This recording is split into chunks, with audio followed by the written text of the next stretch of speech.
Welcome to Casa. May casa ba tayo? Who is Claudine Koh? What's her connection to DPWH? Why is she so controversial? And why do people call her a Nepo baby? At 27, this singer and lifestyle vlogger from Bicol is infamous for flaunting private jets, designer hauls, and lavish trips that scream extreme wealth. But the hate exploded when her posts clashed with the nation's fury over devastating floods. This ties directly to her family's construction firms, accused of pocketing billions in taxpayer money for projects that either failed spectacularly or never even happened. It escalated when President Marcos called out her dad and uncle's companies for dominating flood control contracts. That sparked Senate investigations into alleged ghost projects and corruption, turning her overnight from an envied influencer to a symbol of inequality. Where is she now? Amid the backlash, she deactivated her Instagram and YouTube in late August 2025, going radio silent as her family faces scrutiny. Rumors swirl she's in hiding. Stick around as we unpack the full story. Is this the tip of a massive iceberg or a stark lesson in how the elite flaunt their privilege? Before we continue, make sure to hit that like button and don't forget to subscribe to get all the latest updates on celebrities and shocking reveals. Even as August 2025 wraps up, the online fury around Claudine shows no signs of fading. Memes mocking her old luxury posts are still going viral, while fresh reports on her family's DPWH windfalls fuel shares and demands for accountability. Ang problema kung ang perang pinagyayabang mo ay galing sa buwis ng taong bayan. She reportedly clapped back at critics before vanishing, but the chatter persists. From celebrities to everyday folks piling on with satire about her glamorous life amid flooded streets. One viral post quipped, "Proud hat kakampink ha Claudine Koh," paired with a meme roasting her family's alleged ties to mismanaged funds, racking up thousands of likes and shares. The online vibe is intense. Many see her deactivation as a dodge, with comments like, "Turning off didn't kill the buzz." If anything, it sparked more questions about what she's hiding. Influencers and celebs have chimed in too, like Bianca Gonzalez slamming Nepo kids for parading wealth from questionable sources, amplifying calls for justice. It's a potent blend of humor, memes, and demands for accountability, with hashtags keeping the momentum alive through satire and outrage.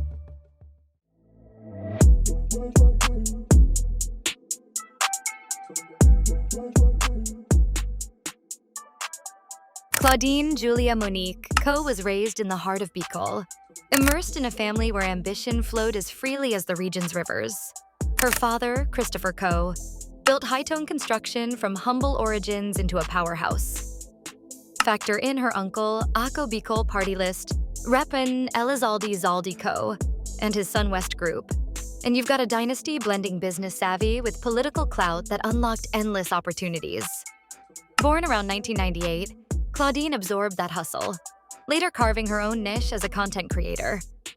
Online speculation suggests her early exposure to family success fueled her bold confidence, with one commenter noting, "The issue with elites like Claudine Koh from political families, they truly believe their wealth is spotless." Critics argue this upbringing bred entitlement, as her family's firms ballooned via government contracts. She burst onto social media as a fresh voice in music and lifestyle, dropping pop tracks with a personal flair that hooked followers fast. Her vlogs offered glimpses into fashion tips, daily routines, and effortless charisma, amassing a loyal fan base craving more. But as her platform grew, so did scrutiny over her success's foundations. Online whispers questioned if it was authentic or propped up by hidden privileges. A trending thread captured it. Influencers like Claudine Koh and Lemuel Lubiano faced backlash for lavish lifestyles amid probes into family-linked flood projects. Early fans defended her creativity, but skeptics viewed it as a glossy facade masking deeper issues. What truly amplified the spotlight? Her unapologetic displays of opulence. Jetting to Europe for shopping sprees, unboxing luxury bags, or lounging in exclusive resorts became her signature. Followers initially ate up the aspiration, but others connected the dots. How does someone so young afford this? Reports linked her extravagance to family fortunes, with headlines like "Contractors' kids revel in luxury, while taxpayers wade through floods," highlighting the stark contrast with public struggles. Her content evolved. weaving music with globe-trotting tales that painted a jet-set existence. Beneath the glamour, netizens dug into her roots, uncovering family ties to massive DPWH deals. Supporters insisted she was just living her best life, but mounting voices called it tone-deaf, especially amid national calamities. The highlights of his presentation includes the Certificate of Coordination, the DPWH flood control projects. The DPWH's ambitious flood control initiative promised to shield the Philippines from relentless storm devastation, funneling over 100 billion pesos into dams, dikes, and drainage systems since around 2022.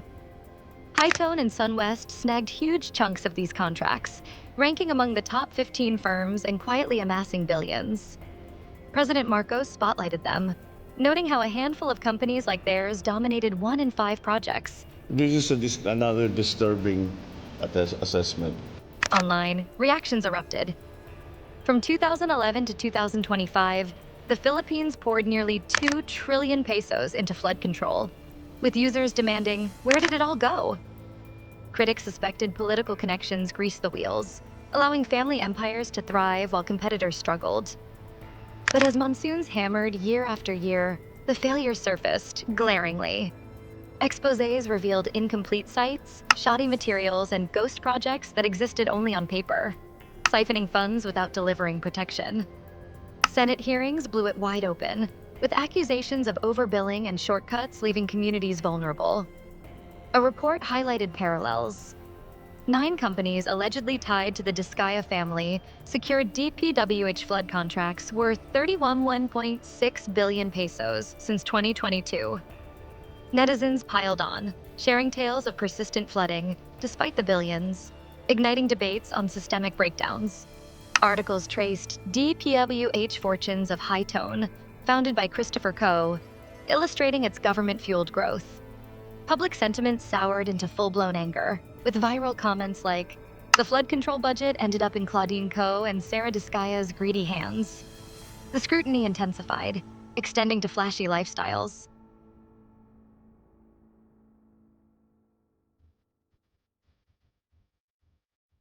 The Blue Ribbon Committee pulled no punches, summoning contractors and dissecting bidding irregularities and suspicious awards. Names like Christopher and Zaldi Co. surfaced repeatedly, tied to a lion's share of contracts amid favoritism allegations. Witnesses spilled on irregularities, and Marcos advocated lifestyle audits to trace wealth origins.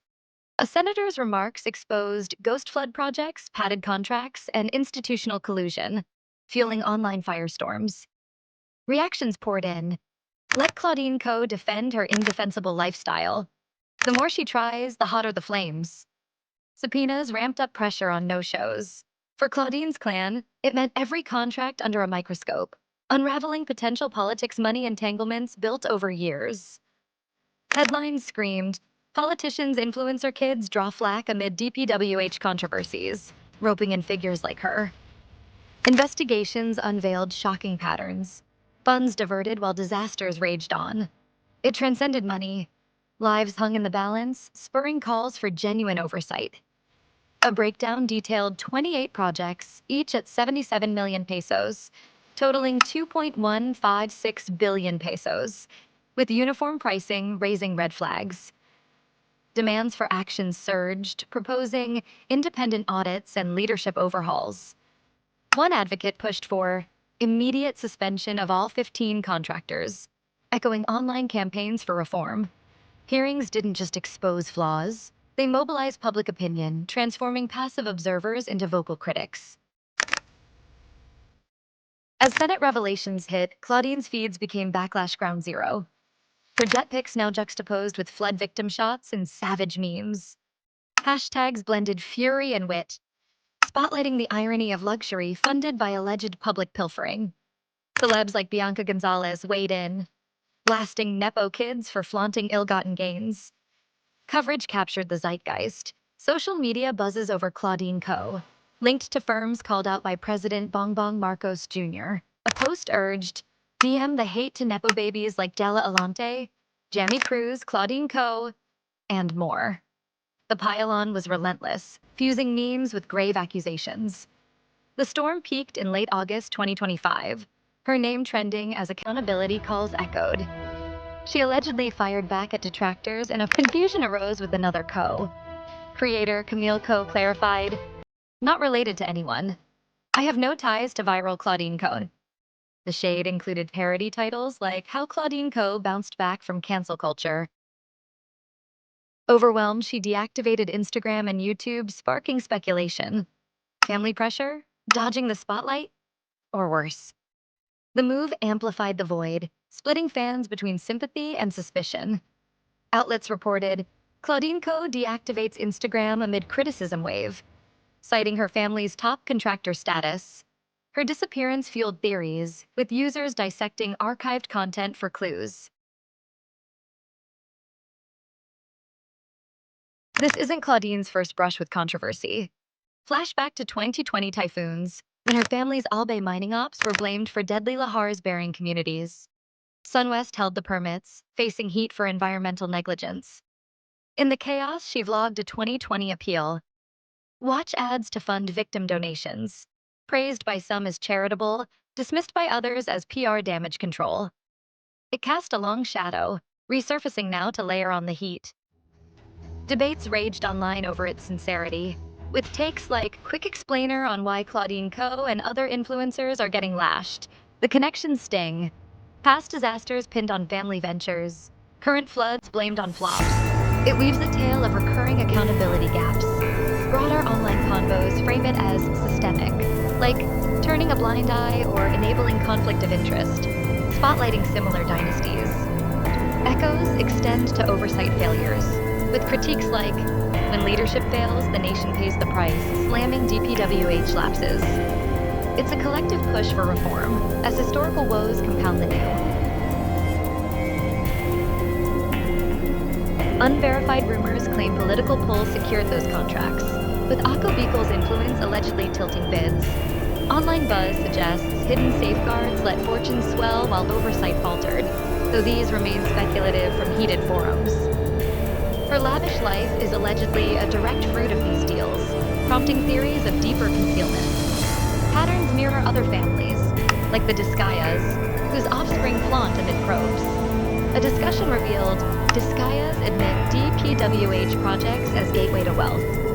If one family's gains spell widespread losses, what does it say about Philippine inequality? Speculation on Claudine's role, pawn or participant, continues as probes unfold, exposing rifts deeper than any deluge.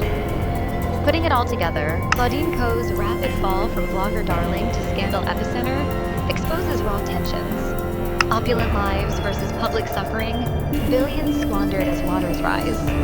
From Bicol beginnings to Senate battles, it's a stark reminder of power and privilege's intersection.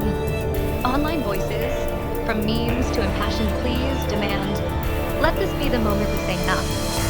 But the lingering question, in a nation battling floods on every front, will this ignite lasting change?